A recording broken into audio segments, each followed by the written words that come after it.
Astaghfiruh wa na'udzu billah min syururi anfusina wa min sayyiati a'malina wa ba'd. Allahumma shalli ala Muhammad wa ala alihi wa ashabihi wa man tabi'ahum bi ihsanin ila yaumiddin wa ba'd. Alhamdulillah kaum muslimin rahimanillah wa iyyakum. Alhamdulillah kita lanjutkan pelajaran fi nawaqidil Islam di mana kita sekarang menginjak di pembatal ke-7. Pembatal keislaman yang ke-7 diterangkan oleh Asy-Syaikh Muhammad bin Abdul Wahhab, as-sihru, sihir.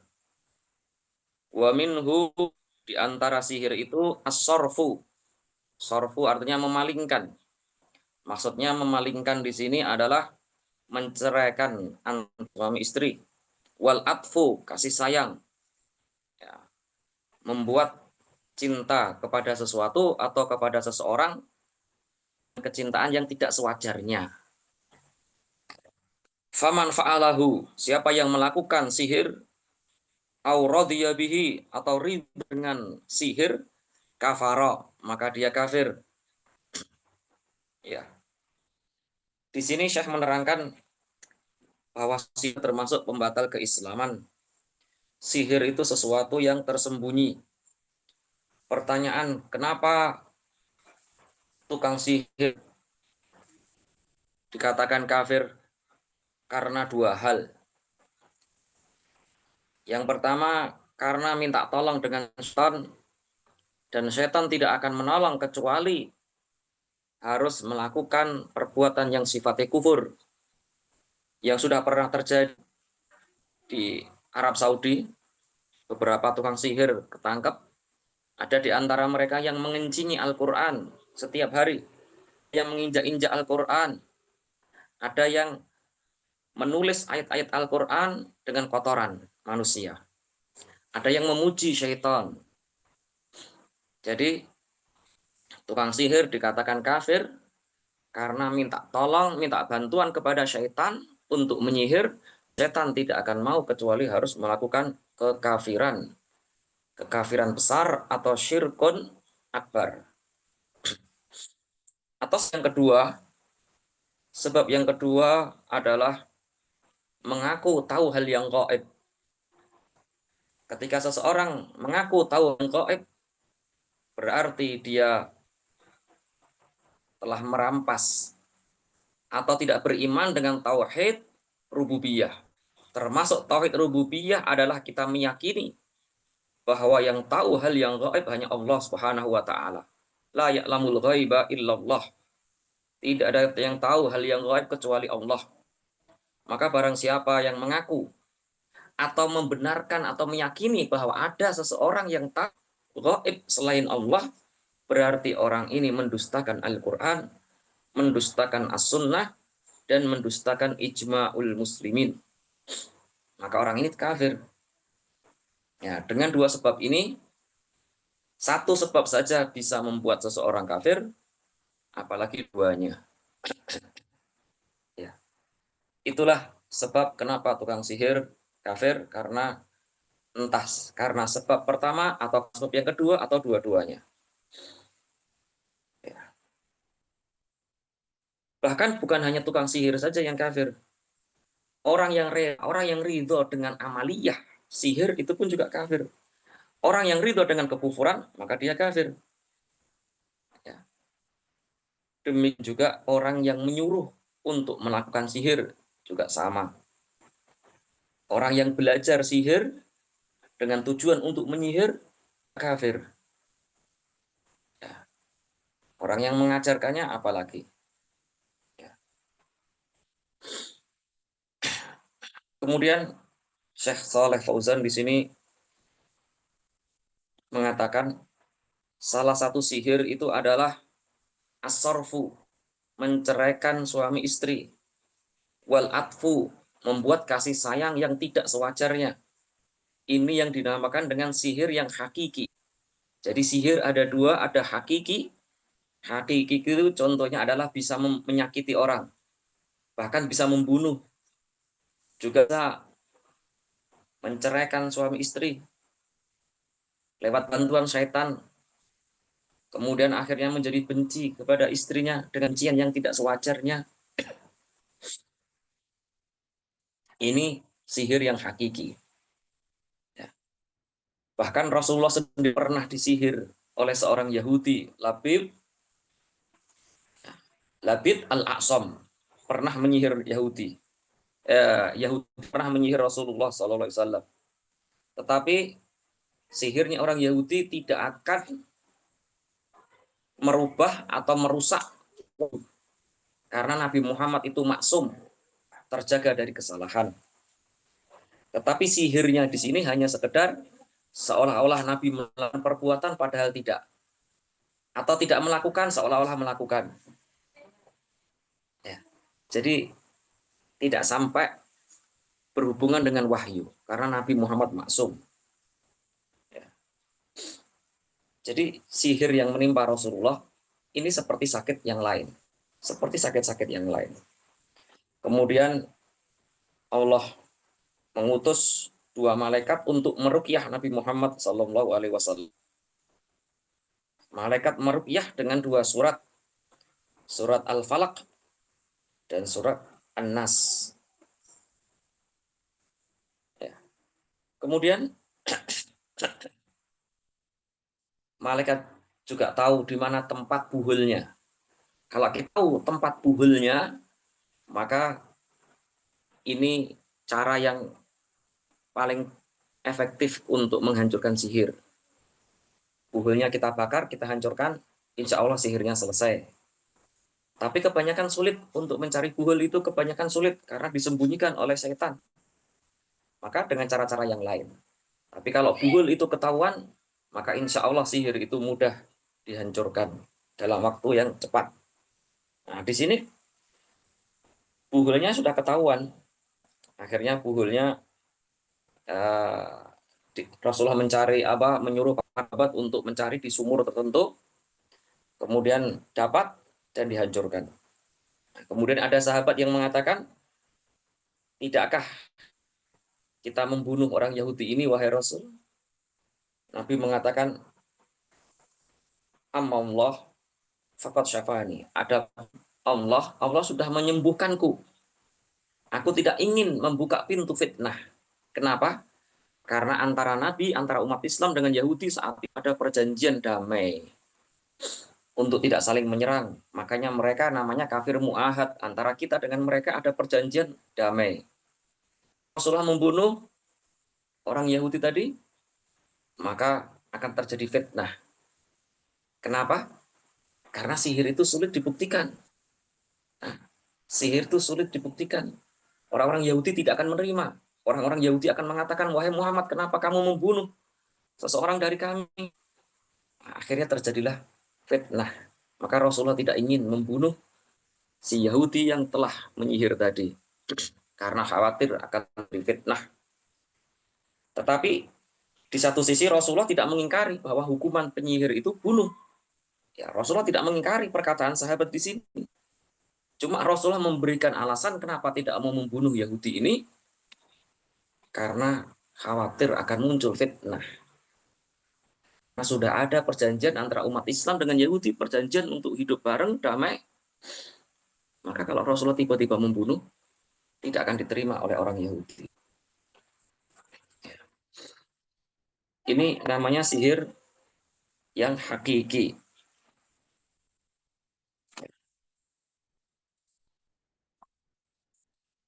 Sihir hakiki, saya ulangi, bisa membuat kebencian, bisa membuat cinta di hati, bisa membuat sakit, bisa membunuh. Ya, ini sihir hakiki. Ya.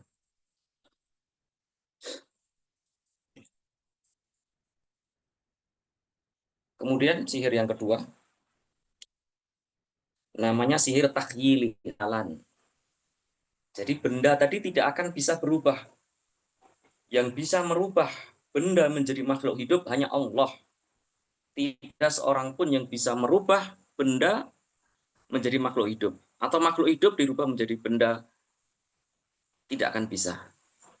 yang hanya satu, Allah Subhanahu wa taala.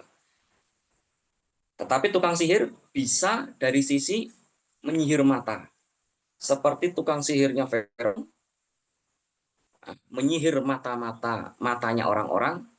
Jadi seolah-olah melihat tongkat itu seolah-olah ular, tapi tidak akan bisa. Tukang sihir tidak akan bisa merubah tongkat menjadi ular, tidak akan bisa. Yang mampu hanya Allah Subhanahu wa taala. Jadi yang disihir adalah matanya. Ya, yang disihir hanyalah matanya. Saharu ayunan nas. Mereka hanya menyihir mata-mata manusia. Kalau sampai kita meyakini bahwa tukang sihir mampu merubah benda mati menjadi makhluk hidup atau kebaliknya, berarti kita yang salah. Keyakinan kita yang salah. Karena yang mampu itu hanya Allah Subhanahu wa taala. Ya. Tetapi tukang sihir menyihir matanya manusia. Jadi kalau seandainya tongkat yang dilemparkan penyihir itu didekati, maka tetap akan jadi tongkat, tetap akan tongkat, tidak berubah. Cuma matanya manusia yang disihir. Ya. Ini. Jadi sihir takhyili ini ada. Ya. Kemudian di sisi lain kita tidak mengingkari banyak sulap-sulap itu pakai trik saja. Ya. Tidak berhubungan dengan sihir. Hanya trik kecepatan atau hapus-hapus. Tapi ada yang sihir, ada. Yang disihir matanya ada. Ya. Jadi kita harus menetapkan dua-duanya. Ya, tukang sulap dengan trik kecepatan atau kecerdasan ada, tapi sihir mata juga ada. Ya.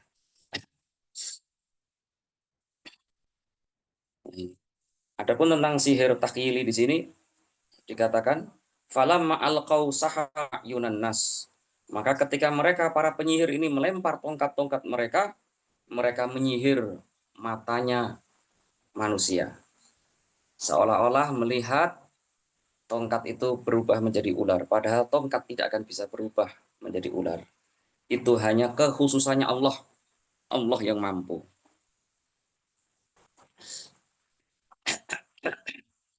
Kemudian pembahasan berikutnya bahwa tukang sihir ini hukumannya dalam Islam dibunuh. Imam Ahmad mengatakan ada 3 riwayat yang sahih bahwa para sahabat membunuh tukang sihir. Yang pertama Jundub, saat itu ada pertunjukan sihir di depan Khalifah Bani Umayyah salah satu. Nah, ya, kepala dipenggal bisa nyambung lagi, kemudian didekati oleh Jundub langsung dipenggal. Ya, kalau kamu jujur silakan hidupkan dirimu. Ternyata tidak bisa. Kemudian ada lagi yang kedua adalah Umar bin Khattab, Khalifah kaum muslimin menyuruh pegawai negara, para gubernur untuk membunuh setiap penyihir. Kemudian juga Hafsah. Hafsah itu putrinya Umar bin Khattab juga menyuruh untuk membunuh pembantunya seorang Yahudi yang telah menyihirnya. Ya, jadi hukuman tukang sihir adalah, tetapi siapa yang membunuh mereka adalah pihak yang berwenang, bukan setiap orang. Kalau setiap orang membunuh, maka akan terjadi kekacauan. Urusan akan kacau, atau bahkan mungkin akan ditunggangi oleh orang-orang yang tidak bertanggung jawab. Maka Islam memberi kaidah mafsadah itu harus ditolak, urusan itu harus diatur secara rapi.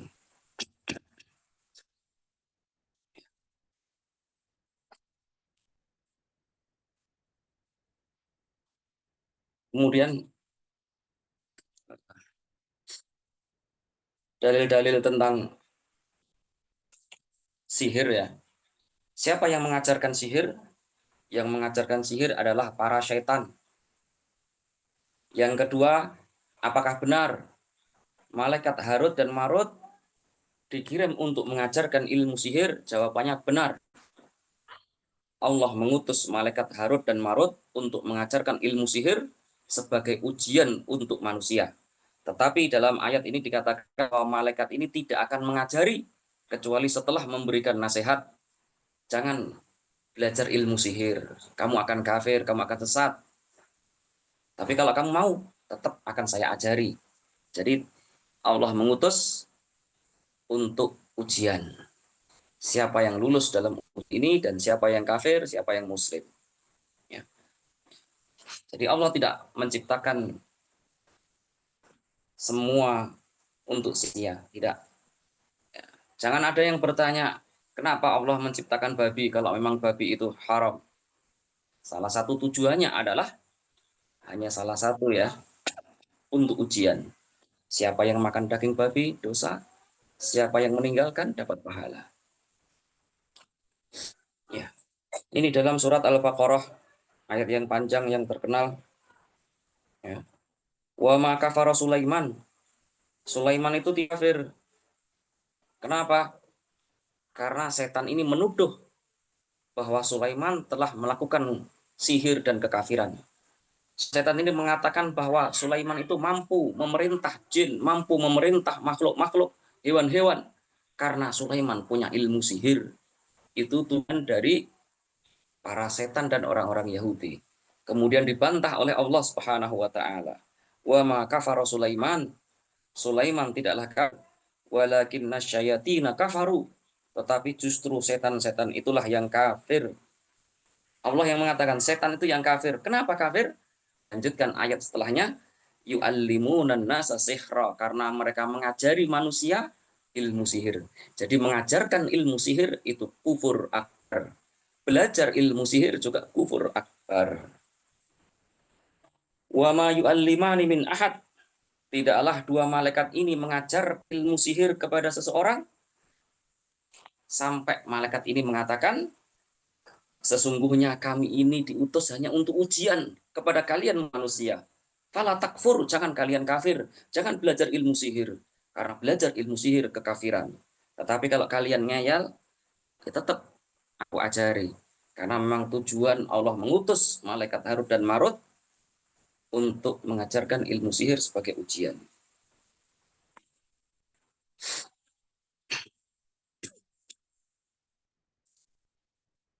Adapun Nabi Sulaiman bisa menyuruh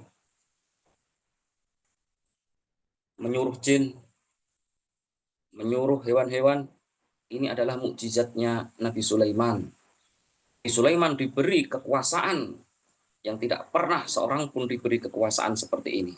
Mampu menundukkan hewan, mampu berbicara dengan hewan, mampu menyuruh dan memaksa jin untuk melakukan pekerjaan-pekerjaan yang diinginkan oleh Nabi Sulaiman alaihissalam. Ya, jadi mempelajari sihir itu kufur, mengajarkannya lebih kufur lagi, mengamalkannya kufur, dan ridho, rela dengan amalia sihir juga kufur. Ya. Ya. Hukumannya tadi sudah Umar mengatakan, uqtulu kulla sahir wa sahirah. Bunuhlah setiap tukang sihir dan tukang sihir perempuan.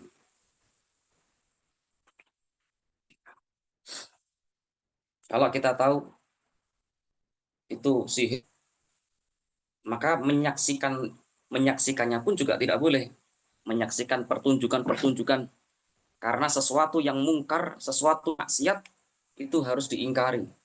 Mengingkari kemungkaran itu dengan tangan, dengan kekuatan. Kalau tidak bisa maka dengan lisan, kalau tidak bisa maka dengan hati. Dan mengingkari dengan hati syaratnya meninggalkan tempat maksiat tersebut. Ya, kalau zaman dulu ada yang namanya jarandor, ya, makan beling, itu termasuk sihir. Apa yang disihir? Matanya, sihir mata. Tapi hakikatnya tidak. Manusia tidak akan mampu makan beling. Ya. Atau mungkin trik. Ya. Entah itu sihir beneran, yaitu sihir takhyili, matanya yang disihir, atau hanya sekedar trik. Kalau makan paku itu pernah dipraktekkan oleh pesulap merah, itu hanya trik aja. Ya. Tapi kalau makan beling itu kelihatannya benar. Maksudnya berisi itu sihir, sihir mata.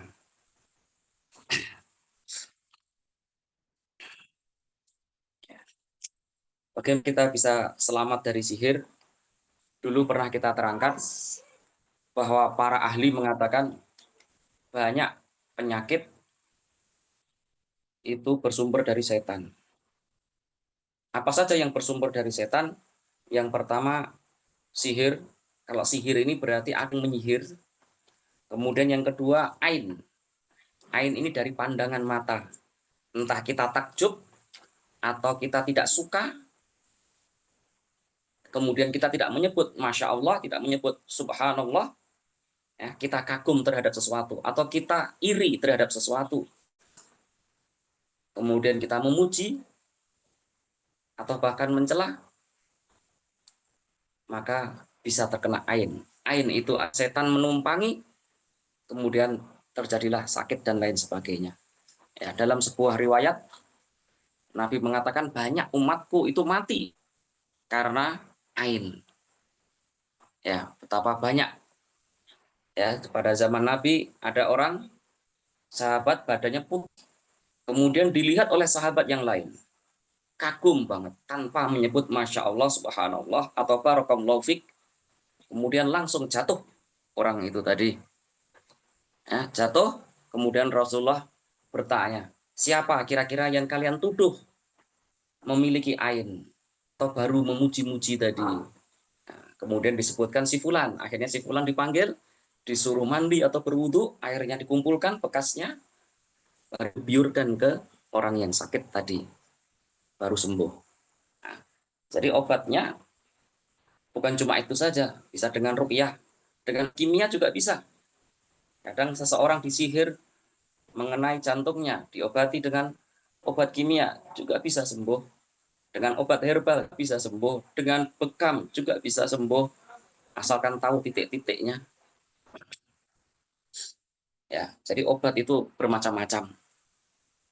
Ya, jadi walaupun seseorang kena sihir, bisa saja diobati dengan obat kimia, bisa diobati dengan herbal, bekam, pijet, ruqyah syariah, itulah yang paling utama di ruqyah.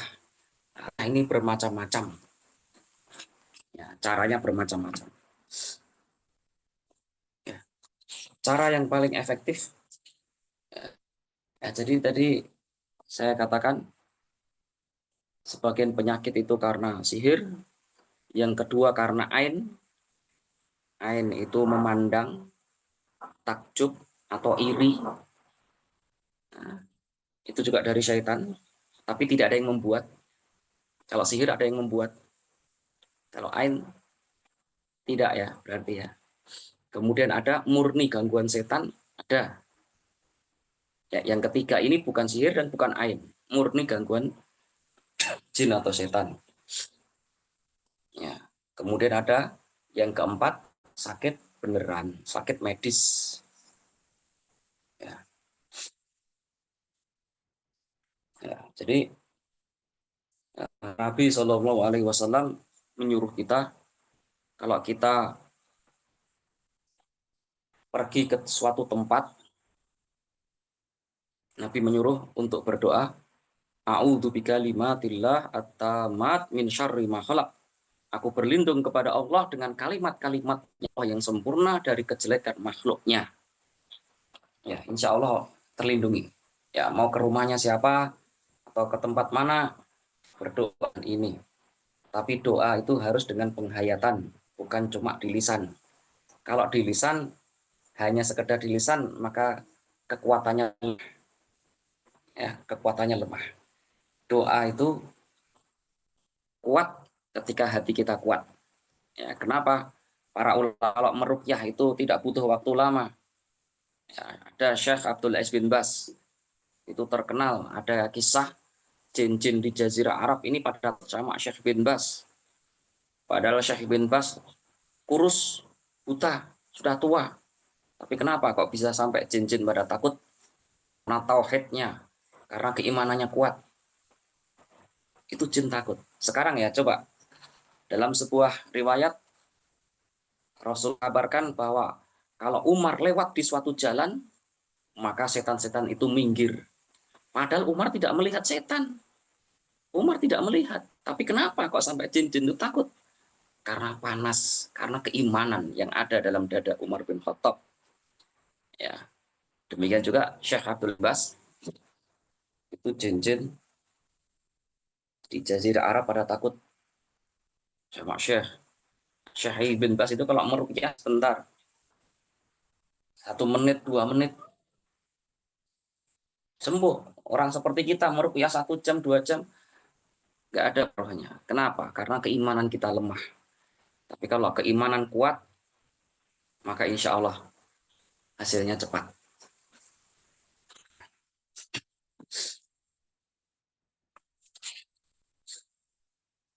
Oke, mungkin ada pertanyaan.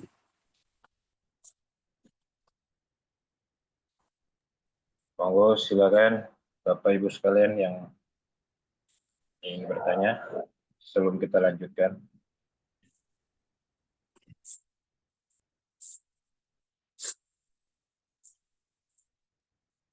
Nih, sah,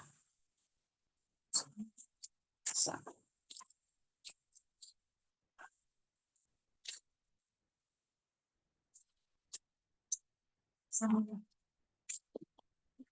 Aman.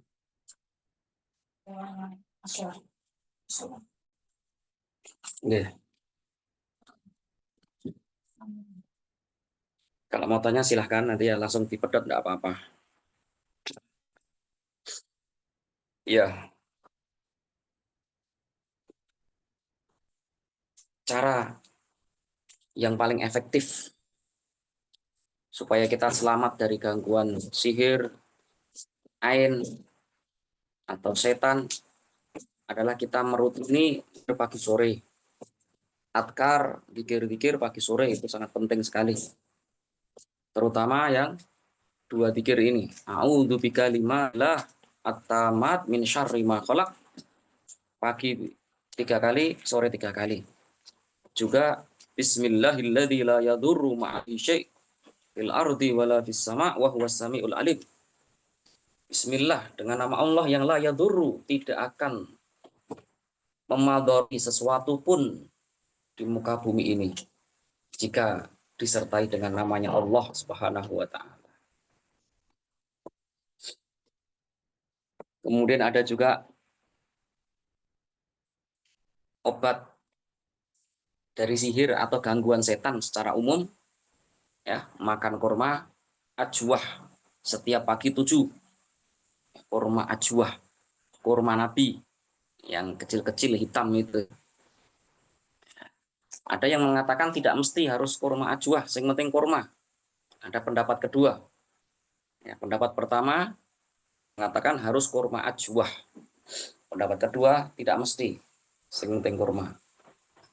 Ya, kita usahakan kalau pengen berobat ya dengan yang ajwah. Itu. Kemudian juga bisa berobat dengan bekam. Bekam mengeluarkan darah, darah kotor. Dalam sebuah hadis, inna syaitan yajri majrad dam. Sesungguhnya setan ini akan mengalir aliran darah. Di aliran darah kita, kita tidak bisa mengingkari itu. Nabi yang mengatakan, setan mengalir di aliran darah, kata Nabi Shallallahu Alaihi Wasallam.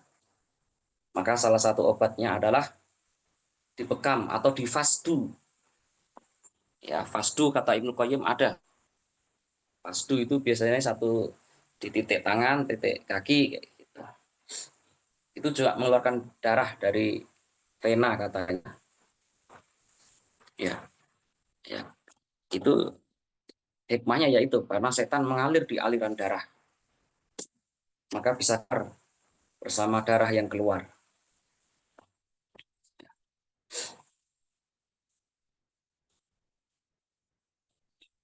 Kemudian cara-cara yang lain juga masih banyak ya, tentunya ruqyah dengan ayat-ayat ruqyah. Kemudian termasuk yang bisa insya Allah dengan izin Allah melindungi kita dari ruqyah adalah membaca surat Al-Falaq dan An-Nas setiap selesai sholat 5 waktu. Ya, setelah selesai sholat 5 waktu kita baca Al-Falaq dan An-Nas. Ya. Ya. Pembahasan kita sebenarnya pembatal keislaman ya, tapi tidak ada masalah kita sampai kanan kiri. Ya, intinya sihir itu pembatal keislaman, entah mereka kafir, entah karena mereka minta bantuan setan, kemudian setan menyuruh untuk berbuat kufur dan syirik, atau sebab yang kedua karena mereka mengaku tahu hal yang gaib, berarti telah mendustakan Al-Quran, As-Sunnah, dan Ijma'. Karena yang tahu hal yang gaib hanya Allah Subhanahu wa Ta'ala.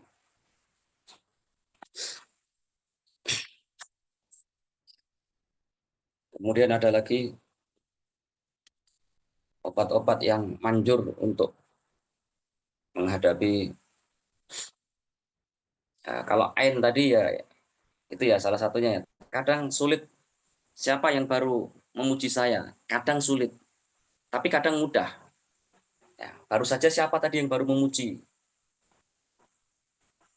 Ya, kok sekarang kok langsung sakit ini siapa? Oh coba berarti kamu.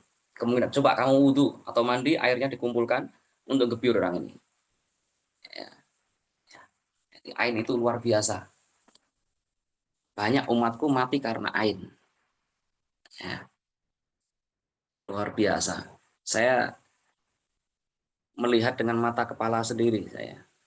Seseorang memuji mobil dalam waktu berapa detik bannya meledos.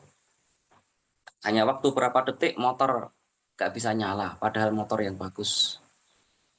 Ya, makanya disunahkan bagi kita kalau kita memuji, kita menyebut barakallahu fiik, mudah-mudahan Allah memberkahimu, atau masya Allah, subhanallah, insya Allah dengan dikir-dikir semacam tadi, ain tidak akan ada insya Allah. Oke, mungkin tidak mesti 1 jam, tidak apa-apa. Ya, kalau ada pertanyaan silahkan.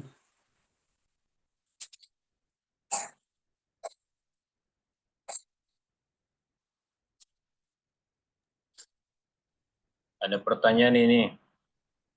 Oke. Ciri ahli yang bisa meruqyah sesuai kaidah Islam itu seperti apa? Jadi ciri-ciri paruqyah. Ya. Ya, jadi ruqyah itu semua muslim bisa meruqyah tanpa terkecuali. Cuma kadarnya, ya, mandinya itu tentu sesuai dengan keimanan. Ya. Jadi sebaik-baiknya meruqyah ya kita sendiri. Kalau kita sakit kita ruqyah sendiri. Dengan ruqyah-ruqyah Nabi bisa kita ambil air zam-zam atau air susu atau air biasa, kita bacakan Al-Fatihah, kemudian kita minum sendiri. Ya, kita ruqyah sendiri kita masing. Ibnu Qayyim mengatakan, setiap kali saya sakit, entah itu ringan atau parah, saya ruqyah dengan 100 Al-Fatihah. Saya bacakan dalam air, sembuh. Tidak pernah kecuali pasti sembuh. Tapi ingat, bacanya dengan penghayatan, dengan keimanan. Bukan sekedar di lisan. Sekali lagi, mandinya ruqyah itu tergantung dengan penghayatan dan keimanan kita. Ya, semua orang bisa meruqyah. Termasuk meruqyah adalah kalau kamu tidur, sebul, tanganmu kumpulkan, kemudian disebul. Setelah disebul, kemudian dibacakan kulhu, falak, dan anas, terus diusapkan ke seluruh tubuh. Lakukan itu 3 kali. Itu juga ruqyah. Nabi juga pernah mengajar kita ruqyah kalau kita sakit, mana yang sakit kepala, pegang kepala, bacakan bismillah 3 kali. Kemudian doa, a'udzu biizzatillah wa qudratihi min syarri ma ajidu wa uhadiru 7 kali. Itu juga ruqyah sendiri. Ya. Jadi usahakan kita diri kita sendiri-sendiri. Semua muslim bisa meruqyah. Ya. Tetapi kalau orang itu sudah parah, orang ada kita melihat saudara kita sudah sakit parah, kelihatannya perlu bantuan, ya sudah saya ruqyah. Nah, gitu. kita yang masih sehat kita meruqyah. Kenapa? Karena saudara saya sakit ini, mau apa nggak bisa, ya perlu dibantu. Tapi kalau dia mau meruqyah sendiri itu lebih baik. Dan ingat bahwa minta ruqyah itu kurang baik. Boleh tidak haram tapi kurang baik. Jadi mengatakan tolong ruqyah saya. Nah, ini kurang baik. Kenapa kok kurang baik? Karena kita akan terhalangi dari mendapatkan keutamaan. Apa itu keutamaan? Keutamaan dalam hadis yaitu masuk surga tanpa hisab, tanpa adab. Salah satu sifatnya adalah tidak mau minta ruqyah. Tidak mau. Sudah, dia mengatakan saya akan ruqyah sendiri. Nah, gitu. Kenapa? Karena tawakalnya besar. Sebenarnya tidak haram mengatakan tolong ruqyah. Tidak haram, boleh. Cuma kurang baik. Kenapa kok kurang baik? Tadi kita akan kehilangan keutamaan yang besar. Nah, itu. Tapi jangan salah paham. Tidak minta diruqyah. Tetapi kalau kita meruqyah itu baik.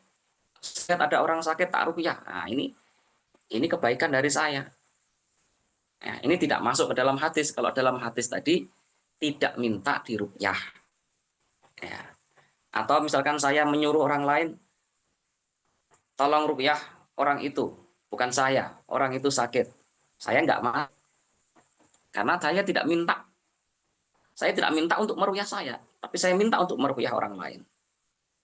Ya, maka tidak masuk juga. Atau misalkan saya sakit, kemudian tiba-tiba ada yang meruqyah saya tanpa saya meminta. Ini juga tidak masuk ke dalam hadis. Ada dalam hadis itu adalah tidak minta diruqyah, tidak mengatakan tolong ruqyah saya, tidak. Karena tawakalnya besar, dia meruqyah dirinya sendiri. Ya, itu.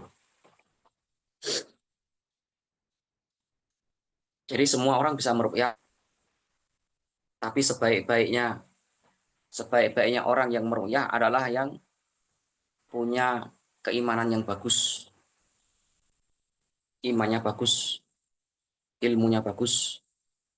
Itulah sebaik-baiknya meruqyah. Sebaik peruqyah.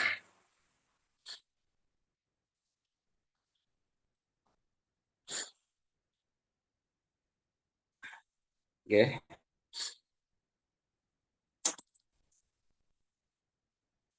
jam berapa? Ah, ya.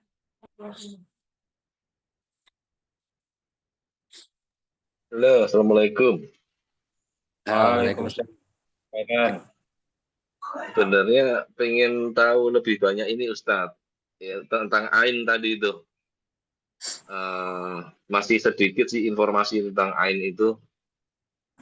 Jadi pengen tahu lebih banyak apa saja yang harus dihindari supaya terhindar dari penyakit Ain itu. Ya, ya. Di sisi lain ya, ain itu bisa menimpa benda mati. Motor kena ain, motornya rusak. Bisa. Mobil bisa. Ain itu adalah setan menumpangi. Setan itu hasad. Ketika kita memuji, maka setan menumpangi kemudian merusak mobil tersebut. Ya, bahkan itu bisa hancur karena ain tadi. Ya, salah satu cara juga para salafus soleh, itu riwayat yang sahih, itu salafus itu punya anak yang ganteng banget. Maka anak yang ganteng ini rada dikasih warna hitam-hitam biar tidak terlalu ganteng. Karena kalau terlalu ganteng banyak dipuji. Kalau banyak dipuji maka resiko akan terkena ain lebih besar. Makanya dicelondengi wajahnya. Rada di kayak hitam-hitam lah biar nggak terlalu ganteng. Ada lagi contoh dari salafus soleh, sawah yang bagus banget, sebentar lagi panen. Nah, takut ada ain. Ada orang yang hasad atau ada orang yang memuji. Akhirnya sawah ini dikasih ranting-ranting biar nggak terlalu indah gitu. Biar banyak orang memuji. Karena kalau banyak orang memuji, resikonya besar terkena ain.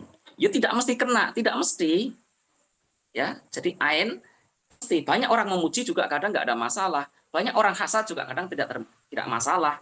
Ya, tergantung orang yang ngomong. Kadang ainnya orang itu tadi lemah, maka pengaruhnya juga lemah.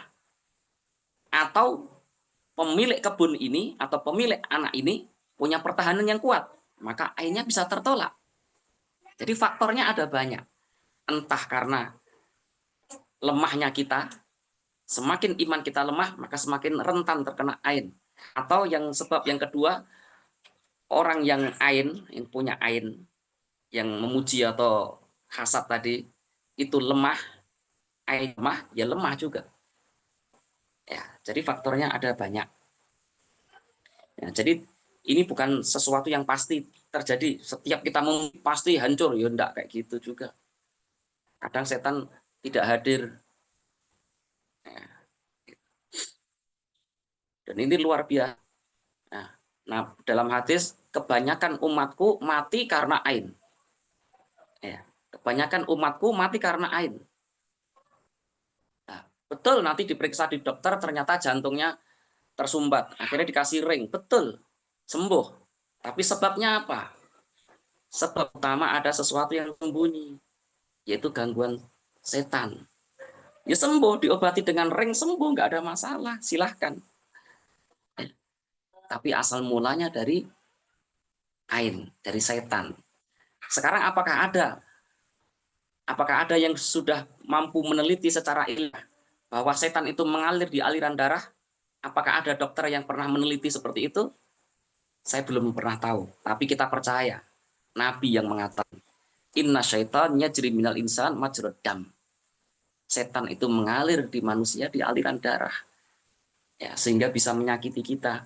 Hanya tersumbat, darahnya nggak lancar, sakit kepala. Ya.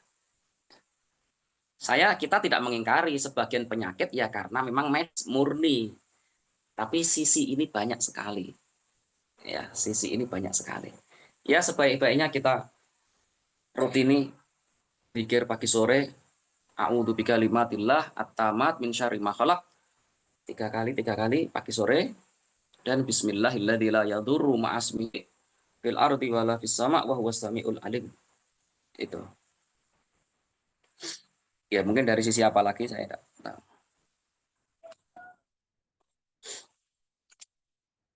Oke, monggo yang lain mau menambahkan silahkan.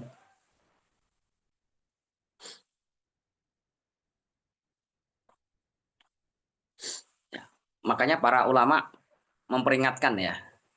Saya sering dapat nasihat medsos. Ya, jangan terlalu mudah memposting. Ya, ini resikonya besar. Banyak sekali cerita, dulunya sehat, sekarang ambruk, benar-benar ambruk. Kenapa? Karena yang punya ain dan memuji dia banyak. Kalau mungkin yang memuji satu mungkin masih tegar seseorang.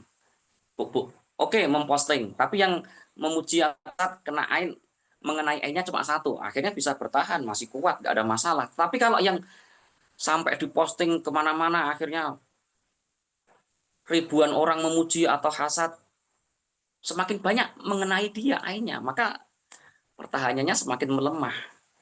Nah, jadi faktornya banyak.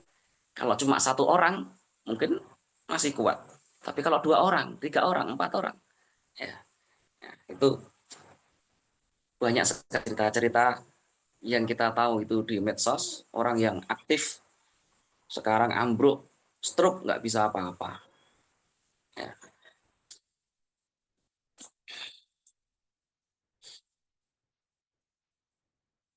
Ya. Oh, ada lagi. Oh ya, ini mau tanya sedikit. Kalau ain itu memang sumbernya itu dari pujian ya, ketakjuban, apa dari situ saja? Gimana? Pujian bisa, rasa hasad juga bisa. Ya, Oh, para dari orang. Jadi tidak mesti pujian. Memuji karena bangga, karena seneng, atau memuji karena atau mensifati karena hasad. Makanya dikatakan ain hasid. Wa min syarri hasidin idza hasad. Para ulama mengatakan wa min syarri hasid ini termasuk ain dari orang hasad jika dia berhasad salah satunya adalah ain. Ya. Ain ini bukan sekedar melihat, tapi juga yang lebih sering adalah dengan ucapan, pensifatan, memuji atau hasad. Hasad tidak senang. Ya, dua-duanya bisa. Dan para ulama mengatakan, bisa nggak seseorang kena ainnya sendiri? Bisa. Ketika dia di depan kaca, kemudian mengagumi keindahan dirinya, kemudian kena hasad, bisa. Ya, setan itu hasad. Setan itu hasad, menumpangi. Gitu. Ya, menumpangi setiap orang yang punya nikmat. Makanya dalam hadis, tutupilah kenikmatan itu, karena setiap kenikmatan itu ada orang yang hasad. Ya.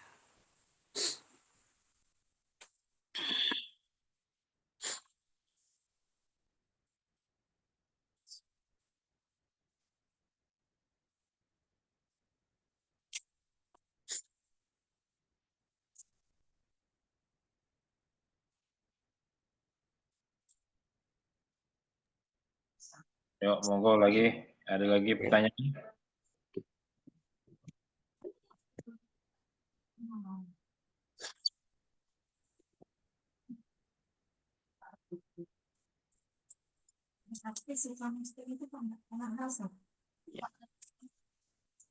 Pak Iqbal, Mungkin ada atau ada komentar? mungkin ada yang bertanya. Halo, Assalamualaikum warahmatullahi wabarakatuh. Mau nanya, Oh ya, ya. Waalaikumsalam warahmatullahi gimana kabarnya? Baik-baik semua, sehat. Alhamdulillah. Ini apa? Sebenarnya aku nggak ngikuti dari awal sih, maaf lah. Ini apa? Lagi di kos soalnya kan urusan macam-macam ini tadi. Terus ini mau nanya kan Pak Saiful, sekarang ini kan orang kan kadang ya gitu tadi, masang status itu kan kadang jalan-jalan, terus ada yang keluar negeri itu kan termasuk itu gimana? Bisa menimbulkan nggak kayak gitu tuh? Ya, berpotensi. Saya tidak mengatakan pasti kena ain, ya tidak. Tapi berpotensi besar untuk terkena ain. Ya. Oh gitu ya. Nah, banyak kan di Instagram ya, di medsos-medsos ini kan ya bisa di Facebook, bisa Instagram, bisa TikTok gitu kan, macam-macam itu kan. Ya. Ya walaupun Kalau itu, niatnya cuma tak simpen gitu kan di situ. Biar kalau memori HP ini kan penuh, tak simpen di Facebook lah, tak simpen di Instagram lah gitu kan. Itu gimana? Tapi iya, jalan-jalan sama ya, keluarga gitu kan atau apa? ya, yang pertama nasihatnya para ulama, semakin banyak perbuatan yang kita lakukan, perbuatan yang tidak bermanfaat di dunia dan di akhirat, maka semakin lama hisab kita nanti. Walaupun perbuatan itu boleh, tapi banyak kita melakukan yang sifatnya boleh-boleh, maka hisabnya juga lama nanti. Itu nasihat. Gitu. Nasihat yang kedua, rentan, berpotensi besar terkena ain. Yang namanya ain tidak mesti langsung sakit, tidak. Kadang pelan-pelan.